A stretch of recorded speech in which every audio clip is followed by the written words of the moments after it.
Hi friends, secure secure channel में आपका हार्दिक स्वागत है। इस वीडियो में बात करने वाले हैं गेट एग्जामिनेशन होता क्या है। गेट एग्जामिनेशन के बारे में जानेंगे कि ये एग्जाम होता क्या है और कौन कैंडिडेट इसको दे सकता है, किस स्टूडेंट्स के लिए एग्जाम होता है।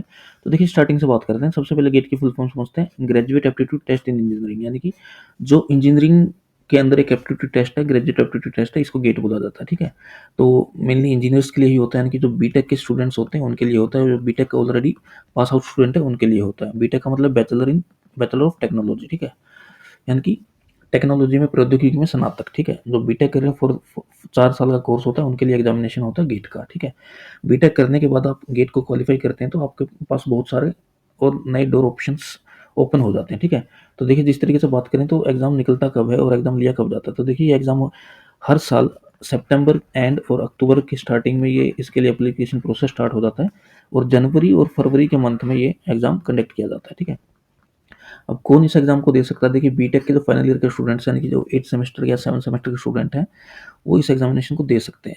8 सेमेस्टर के ही दे सकते हैं, क्योंकि अपीयरिंग आप होने चाहिए, आपने फाइनल ईयर का जो एग्जाम है वो दे दिया हो। ठीक है, तो उसके बाद या फिर कैंडिडेट जो ऑलरेडी पास आउट है वो भी इस एग्जाम को दे सकते हैं। ठीक है, अब अगर आप गेट एग्जामिनेशन को क्वालिफाई करते हैं तो आपको एक सर्टिफिकेट मिलता है, GATE certificate, GATE qualifying certificate.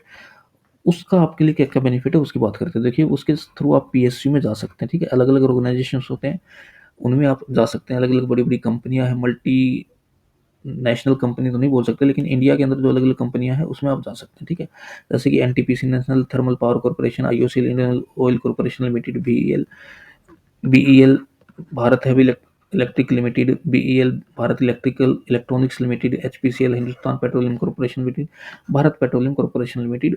तो अलग-अलग स्ट्रीम वाइज़ अलग-अलग इन ऑर्गेनाइजेशंस में वैकेंसीज़ आती हैं।